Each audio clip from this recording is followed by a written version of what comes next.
that you can understand them better, and it's part of the giving you gifts of wisdom, understanding, and knowledge.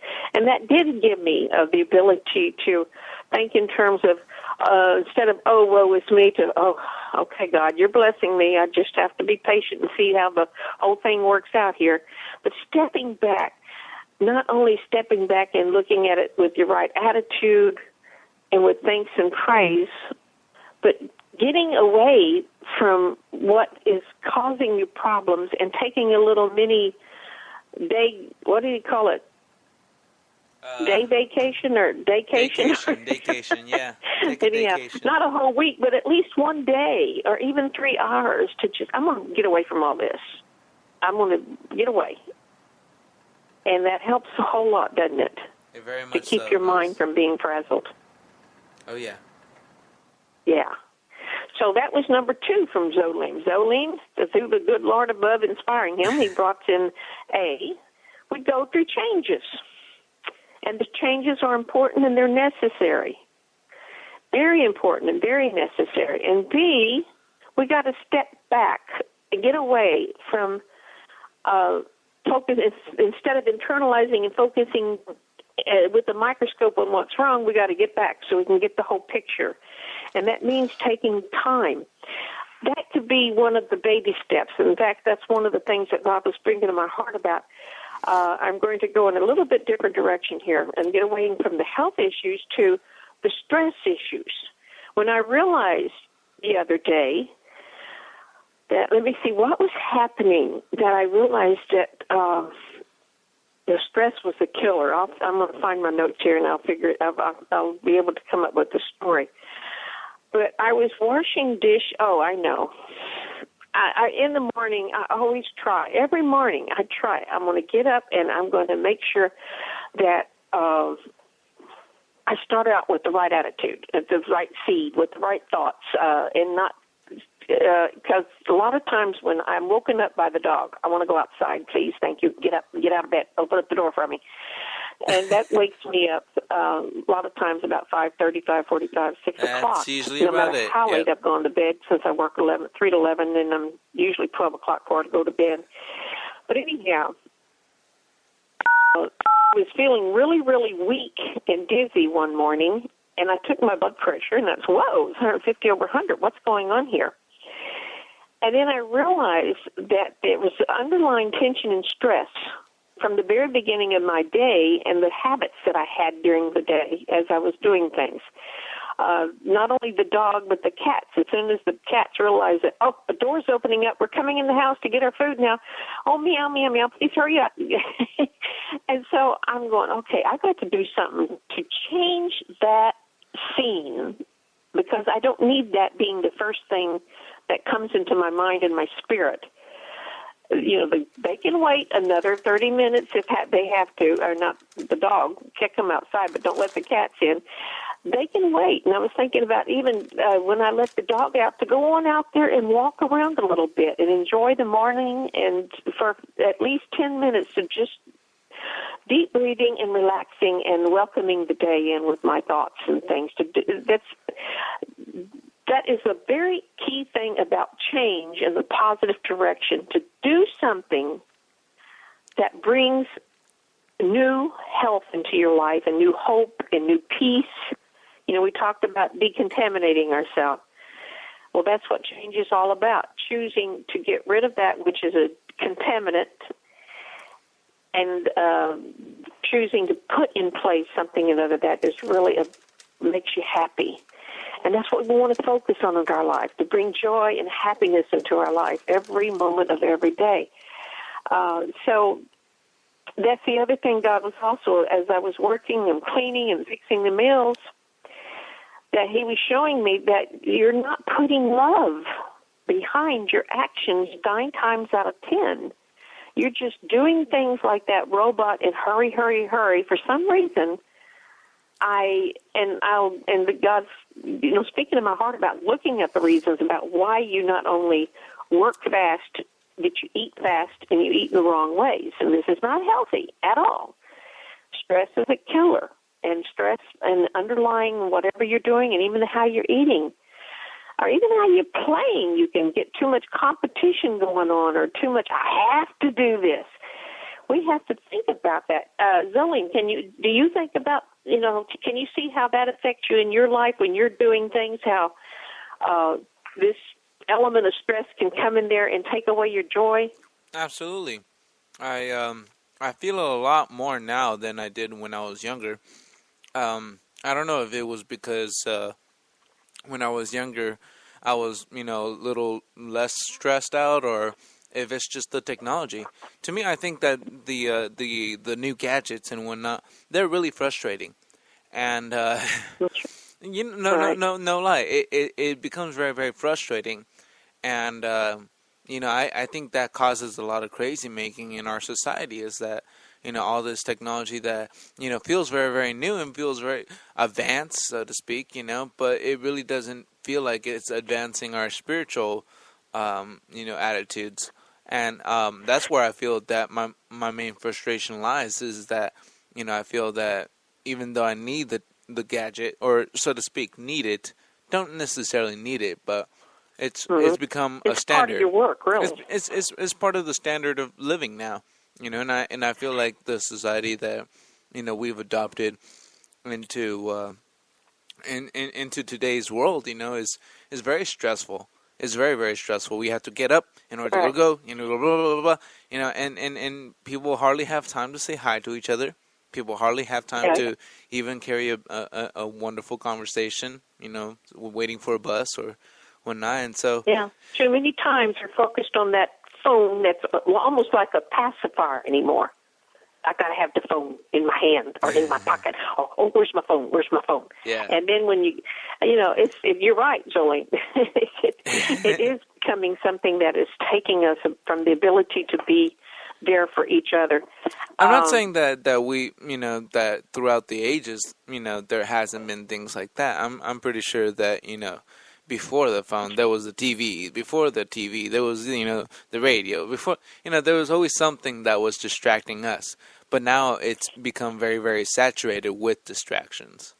That's what I mean to me. Before the TV and the radio, you know what there was? There was the adult responsibility of taking care of my family. I got to do this work, whether it was a farmer. Life was whatever simpler. it was that the man felt, I must get this done, and it could have been so much of a God in his life, like some still do, that they failed to recognize the family around them, and they gave a very negative kind of love because they were stressed out. There's why I'm trying to get focused back to this and keep that child element in here. Okay, I know what it is. You were talking, and you said something about more so now that you're older, that you're noticing a stress. And this takes me back to something that, one day I was asking God, what is my motivation? And where did this come from, this stress, this element of responsibility? Because this is what it's all about, is that we feel so strongly that I have to be a person that is responsible, doing the job right. We want approval, and we know that we're going to get that approval by being a hard worker or a person who is accomplishing things and getting good grades and so forth and so on. The baby, it goes back to, I'm looking for my notes, but I'm also going back to where the Lord had taken me that day about when we first start out. Where does love come from? I had the question, I asked people, when you hear the word God, what's your definition of God, or what do you think God is to you? And I had written out, God is love, God is good, and God knows all, and what all is good for all. But where does this come from, and how do the species know what is good for them, what is bad for them? Now, you keep in mind out there, folks, that little toddler, how they learn what is good and what is bad. And it is through the teaching of the parents, but it's also through the teaching of experiencing and exploring. They're going to find out when I do something, I hurt myself. When I touch something, it hurts. There's something called pain receptors in our bodies and in all species, I think. In all species, even the plants. Don't you think, Salim? I'm sorry. Oh yeah, definitely. Not just plants, but just about anything material would have some sort of consciousness, I imagine. Right. So these pain receptors that have been put into our being in all species, they're put there to teach and pass information on. They're put there for survival, especially in the lower species. It gives ability to know good and bad, and to know why it's crucial for survival that all life, every species knows that we have to do things a certain way so we survive. And they have this pain, and not only pain receptors, but pleasure receptors too. So this little kid growing up knows, and we have learned it, that when we do certain things, we get approval. And we get the yay, attaboy, et cetera, and so forth and so on. And we do other things, we get fussed at. And so we continue on in life, continuing to do the things that we got the attaboy for, and trying to avoid those things that we've got fussed at for. And that is why, as we get to our stage, your stage, my stage, anybody in the adulthood, we have this thing in our brain, this loop of messages always going on subconsciously behind us saying, okay, do this, do this, do this, do this, because you want the approval. You want the attaboy. You want the somebody recognizing that you are, and you are good. And that's our motivation. Well, it's survival motivation, too, because if we're not happy within, then we don't survive. We, very depressed, and we don't crawl off in a hole somewhere. And it's a survival thing. You understand what I'm saying? I do. I was just thinking about the manner in which the reward is kind of brought into our life. I mean, like, I think we're born into this world not necessarily knowing what reward is, but yet definitely knowing what the benefit is and how to use it. But we don't exactly know what reward is until we're conditioned with it. Which is like right.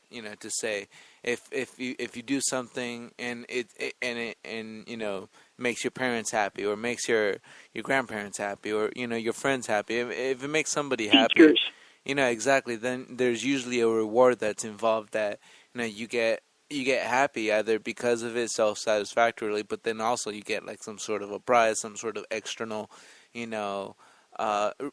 encouragement.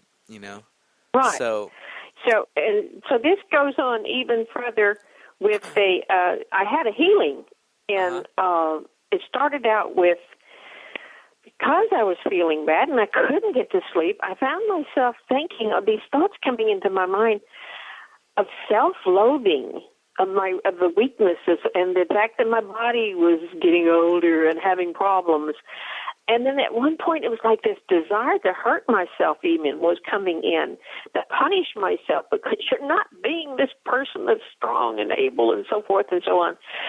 And then the next day, a critical part of me, and God was letting all these things come to the surface because he wants me to see what's going on. And the next day, then I'm seeing a critical me that comes from within, and insecure me. And this shows up at a Bible study of all places. But, God works in mysterious ways, and we ought to be paying very closely to why, what's going on here, instead of going, oh, my God, get out of here, Don't hang around me, old fearful one, angry one, bitter one, or whatever. So whenever these parts of emotion starts coming up and we start to see the flaws, as we could call them, are the parts of us that we don't want the enemy in our life, that we should need to realize